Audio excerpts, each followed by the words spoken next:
Mama. Jom Mami kongsikan cara nak tuang susu daripada Breast Pump Goodie Advanced Smart. Baiklah, selepas Mama selesai sesi mengepam, Mama perlu offkan motor pada breast pump terlebih dahulu.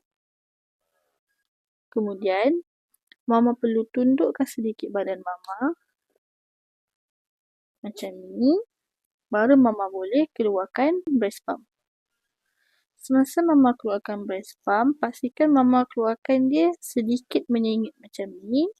Jangan menegak supaya nak mengelakkan daripada berlakunya lebihan susu tertumpah keluar. Sebelum Mama nak tuang susu, Mama perlu pastikan tiada lebihan susu di bahagian dalam corong.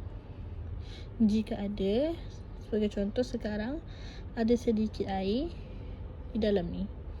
Apa yang Mama boleh buat, Mama perlu onkan motor pump.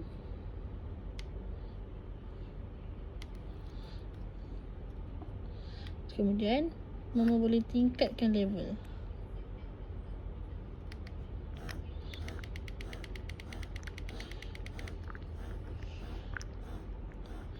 Dan, Mama perlu pastikan semua air susu masuk ke dalam cup.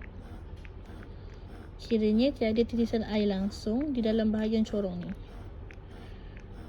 Okay, sekarang kita dah onkan.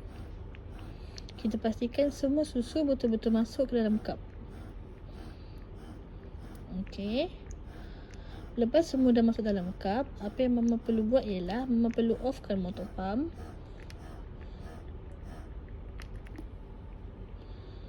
Lepas tu Mama perlu tanggalkan motor pump.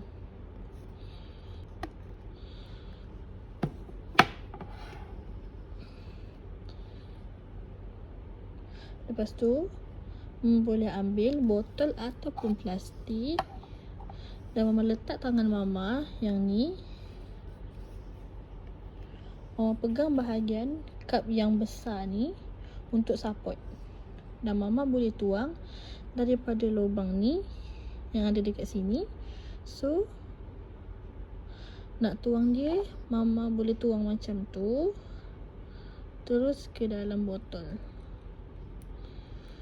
Dan Mama boleh tekan juga bahagian atas ni untuk bagi ada tekanan udara. Dan keluarkan lebihan-lebihan susu yang ada dalam corong.